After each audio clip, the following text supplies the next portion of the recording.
Njani bafethu? Mina ibizo lami njengoba seshilo ubhuti uthi nginguSusan, ngine-15 years. Njalo ngisase-virgin. And inkinga enginayo lapha ukuthi ngishonelwe ngugogo. Ushonelwe ngugogo? Yeah. So singako abantu bangakuncedisa njani?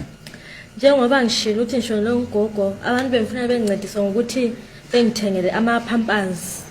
Umntwana, yeah, ama-pampers umntwana, abantwana bayi-2.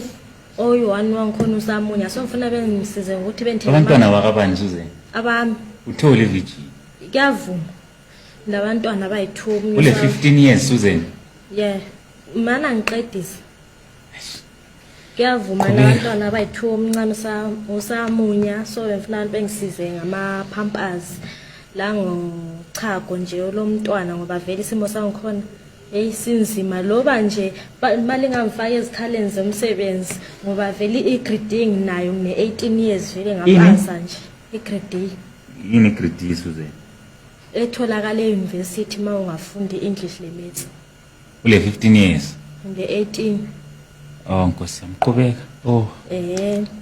And vele sinzima isimo sangikhona ngoba lo gogo manje sesibhedlela uyagula vele kubi. Susan, ugogo uthe utshonile, uthe uzocela usizo ngoba ugogo utshonile. Kanti ugogo uyagula. Hayi bese ngikhohliwe.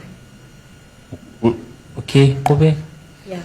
And then izolo uzavuka kuyizolo vela ngazi wayendandelwa amabhadi kuzavuka kuyizolo ngithola ukuthi umalumami ngubhudi kamama uthi kwenzakala njani into yangikhona eyangixaka ngisathi ngisamangele lokho bathi ugogo uzala umama njani into zangikhona azihlangana ngazi ukuthi vele isimo lesibengicala insize kakhulu ngiyalidinga usizo lweni kakhulu ngiyabonga kwabazongisiza.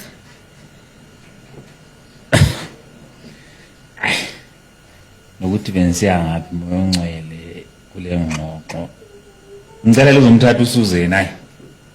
Thatheni na